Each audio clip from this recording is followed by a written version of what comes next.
आज मतलब मेरे सब्सक्राइबर लोगों ने ना मेरा सीना ऐसे चौड़ा कर दिया। मतलब 1500 की हमारी मतलब सब्सक्राइबर, समझ नहीं आ रहा मैं क्या बोलूँ। 1500 सब्सक्राइबर्स पूरे कर दिया यार हमने। दिल से एक एक सब्सक्राइबर को थैंक यू। एंड अगर तो आप न्यू हैं इस चैनल पे, मैं अपना प्रोसेस जो है पूरा का पूरा डॉक्यूमेंट करने की कोशिश कर रहा हूँ। एंड कोशिश कर रहा हूँ कि ज्ञान जितना भी बतौर पा रहा हूँ, मैं बतौर पा रहा हूँ, जितना भी ज्ञान मैं इस पूरे के पूरे प्रोसेस में ले पा रहा हूँ मैं उसको डॉक्यूमेंट करूँ एंड मैं आप तक पहुँचा पाऊँ एंड आपको किसी तरीके से इस पूरी की पूरी जर्नी में हेल्प हो जाए इंडिया से कनाडा जाने तक की। तभी इस चैनल का नाम है मिशन कनाडा। सो अगर तो आप इस जर्नी का पार्ट बनना चाहते हैं तो एक बार सब्सक्राइब करना कंसीडरेशन में ज़रूर लीजिए। मैं श्योर हूँ कि आप डिसअपॉइंट नहीं होंगे। तो चलिए यार आज की वीडियो शुरू करते हैं। और आप लोगों को पता ही है कि बैंक्स और ऋषभ बब्बर का जो नाता है वो बहुत ज़्यादा अच्छा नहीं रहता है।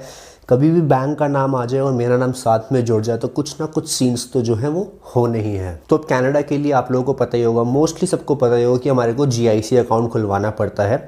GIC अकाउंट क्या होता है? बेसिकली हमारे को कनाडा के अंदर अपना खाता खुलवाना होता है। वहाँ पे हमारे को अप्रॉक्सीमेटली 10,000 कैनेडियन डॉलर्स वहाँ पे डालने होते हैं एंड वो हर महीने हमारे को किश्तों के फॉर्म में वापस मिल जाते हैं जब हम वहाँ पे पढ़ने के लिए जाते हैं। तो जो दो सबसे ज़्यादा फेमस बैंक्स हैं जिनके बारे में हमेशा बात होती है वो होती है स्कॉशिया की और होती है CIBC की। ICICI बैंक को तो कंसिडरेशन में हम लेते ही नहीं है क्योंकि ब्रांचेस वगैरह बहुत कम है। ICICI में अगर आपका एजेंट बोल रहा है खुलवाने के लिए तो उसको बोल देना। तो अगर मेरे को किसी भी चीज़ की रिसर्च करनी होती है कि कौन सी चीज़ किससे बेटर है, सबसे पहले मैं क्या करता हूँ कि जो भी मेरे कनाडा में कॉन्टैक्ट्स हैं मैं उनसे बात करता हूँ। मैं पूछता हूँ कि कौन सी चीज़ किससे बेटर है। यही बेस्ट रहता है क्योंकि यार उनके पास वहाँ का एक्सपीरियंस है। वो लोग अभी वहाँ रह रहे हैं तो उनको पता है बेटर। ठीक है, मेरे से भी ज़्यादा बेटर उन लोगों को पता है। तो मैंने जब भी किसी से पूछा है, किसी ने मेरे को CIBC नहीं बोला था। ऑलमोस्ट हर एक बच्चे ने मेरे को स्कॉशिया बोला कि स्कॉशिया में ही खुलवाओ, स्कॉशिया में खुलवाना बहुत ज़्यादा बेनिफिशियल रहता है। दैट बीइंग सेड, ऐसा नहीं है कि CIBC बहुत ज़्यादा बुरा है। स्कॉशिया के बाद मैं उसी को पॉइंट्स देना चाहूँगा। बस ये है कि इतना फ़र्क लगा लो कि 19-20 का फ़र्क है। अगर 19 CIBC है तो 1 पॉइंट ऊपर स्कॉशिया ले लेगा। तो मेरे जितने भी कनाडा के अंदर कॉन्टैक्ट्स थे मैंने सबसे बात करी तो उन्होंने बोला स्कॉशिया। तो मैंने कहा चलो स्कॉशिया में अपनी GIC जो है वो करवा लेते हैं।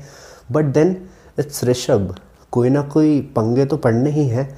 तो इसमें भी पंगा पड़ा मेरे साथ। अब मैं आपको बताता हूँ कि स्कॉशिया में मैं क्यों नहीं करवा पाया और मेरे को CIBC में क्यों जाना पड़ा। तो जो बात है, स्कॉशिया सिर्फ लेता है वायर ट्रांसफ़र और जो मेरा अपना पर्सनल अकाउंट था वो था सिटी बैंक के अंदर। सिटी बैंक क्या है, एक प्राइवेट बैंक है। तो वहाँ पे इशू मेरे को ये आया कि जो उनका एक्सचेंज रेट था वो बहुत ज़्यादा था। अप्रॉक्सीमेटली ₹1.80 वो ज़्यादा ले रहे थे मेरे से, which is really huge. Basically एक कन्वर्जन चार्ज लेते हैं वो, जैसे अगर डॉलर का रेट आज 56 चल रहा है तो फिर बैंक अपना एक चार्ज लेगा। तो वो मांग रहे थे अप्रॉक्सीमेटली ₹2 का एक्स्ट्रा चार्ज, जो कि बहुत ज़्यादा हो जाता है। उससे कई हज़ारों का जो है वो फ़र्क आ जाता है आपकी GIC भरने के टाइम पे। तो लिटरली सिटी बैंक वाली जो वहाँ पे लेडी थी उन्होंने मेरे को खुद ही बोला कि आप गवर्नमेंट बैंक के अंदर अपना अकाउंट जो है वो खुलवा लो एंड आप वहाँ से ट्रांसफ़र कर लो। उनका जो रेट है वो बहुत ही ज़्यादा रीज़नेबल होता है। यूजुअली वो सिर्फ 30 पैसे एक्स्ट्रा लेते हैं आपसे।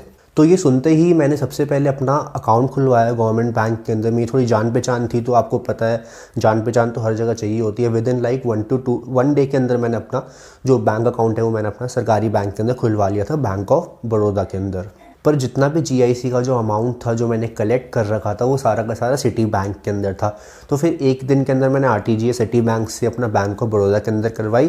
तो अब जितना भी GIC का जो मतलब मेरी पेमेंट जान थी वो सारी की सारी बैंक ऑफ बड़ौदा के सेविंग्स अकाउंट में आ गई थी। सब कुछ डन था, मैंने फॉर्म्स वगैरह भी भर दिए। बट फिर वहाँ पर जो दीदी थी जिनसे जान पहचान थी उनका मेरे को फ़ोन आता है एंड वो ये कहती हैं कि अगर आपका अकाउंट आई गेस 6 मंथ से ज़्यादा पुराना नहीं है एंड नया नया बैंक है तो उसके लिए आपको बैंक अकाउंट अगर आपका नया नया है तो उसके लिए आपको बैक ऑफिस से बैंक वालों को बैक ऑफिस से परमिशन लेनी पड़ती है। एंड उन्होंने कहा कि बैक ऑफिस वाले जो है वो थोड़े ढीले हैं एंड वो टाइम लगा देंगे इसमें। एंड टाइम की फिर से बहुत ज़्यादा कमी थी एज़ यूजुअल, क्योंकि वीज़ा टाइमली फ़ाइल करना था एंड मैं बैंक्स पे ट्रस्ट नहीं करता। तो मेरे को नहीं पता था कि बैक ऑफिस वाले कितने दिनों में जो है वो परमिशन वगैरह ग्रांट होगी एंड मेरा अमाउंट जो है वो स्कॉशिया में जाएगा। सिर्फ 30 पैसे एक्स्ट्रा चार्ज कर रहे थे वो डॉलर रेट से बैंक ऑफ बड़ौदा वाले, जो कि बहुत डिसेंट था।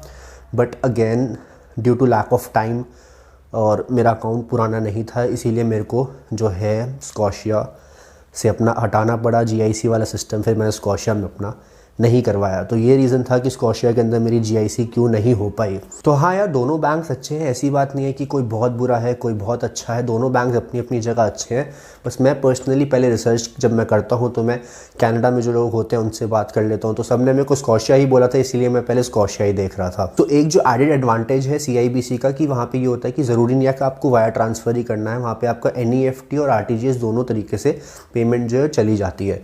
तो इसीलिए मेरा घर बैठे बैठे RTGS नेट बैंकिंग के थ्रू हो गया था CIBC में, एंड बहुत जल्दी मेरा GIC सर्टिफिकेट भी आ गया। विदिन 2 डेज़, एग्जैक्टली 2 डेज़ के अंदर GIC सर्टिफिकेट मेरा CIBC से आ गया था। तो यही यार एक छोटी सी स्टोरी थी कि क्यों मैं स्कॉशिया से CIBC पर आया और कैसे चीज़ें हुई, क्योंकि मेरे साथ कुछ ना कुछ एडवेंचर जो है वो होने ही होते हैं, बिना एडवेंचर के मेरे साथ कुछ भी नहीं होता। तो ये छोटा सा एडवेंचर हुआ GIC पेमेंट करने के टाइम पे, तो मैं सोचा कि आपको बता दूं मैं आपके साथ अगर ऐसा कुछ होता है। आई डोंट नो कि सबके साथ ऐसा होगा या नहीं होगा, बट अगर किसी के साथ भी ऐसा होता है तो वो इससे कुछ गेन कर पाए, कोई नॉलेज जो है वो ले पाए इस पूरी की पूरी स्टोरी से। एंड यार ये आपकी बिल्कुल मर्ज़ी है, बिल्कुल आपकी मर्ज़ी है। एक रेफरल कोड होता है CIBC का, अगर आप फ्यूचर में CIBC के अंदर खुलवाते हो अपना अकाउंट GIC का, तो मेरा कोड जो है वो आप यूज़ कर सकते हो। डिस्क्रिप्शन में मैं डाल दूंगा, एंड सामने भी आपको मैं, वो कोड नहीं बेसिकली मेल ID ही होती है। आप जब वहाँ पे आप अपना अकाउंट खुलवाओगे तो उस टाइम पे आपको एक आएगा कि रेफरल ID है आपके पास कोई, तो आप मेरी ID डाल सकते हो। इससे आपको $25 वहाँ पे जाके मिल जाएंगे, एंड मेरे को भी $25 मिल जाएंगे, तो थोड़ा सा सपोर्ट हो जाएगा। बट यार कंप्लीटली ऑप्शनल है ये, अगर आपके किसी दोस्त का कोड है तो आप वो भी यूज़ कर सकते हो, कोई चक्कर वाली बात नहीं है। बस मैंने अपना कोड जो है वो आपको बता दिया, rishabh.babbar930@gmail.com है मेरी ID, वो आप यूज़ कर सकते हैं अगर आप CIBC में खुलवाते हैं। स्कॉशिया में हो जाए तो वेल एंड गुड, बेस्ट वही है मेरे हिसाब से। तो बस यार आज की वीडियो के लिए इतना ही था। आई होप आपने थोड़ी सी नॉलेज ली होगी, एंड आपको थोड़ी सी भी ये वीडियो हेल्प कर पाएगी फ्यूचर में अपना एक वाइज डिसीजन डिसाइड करने में कि आपको GIC जो है वो कहाँ पे डिपॉजिट करनी है। एंड ये थोड़ा सा एडवेंचर मेरे साथ हुआ, and yeah that's it for this video. तब तक के लिए bye bye, take care and Jai Hind.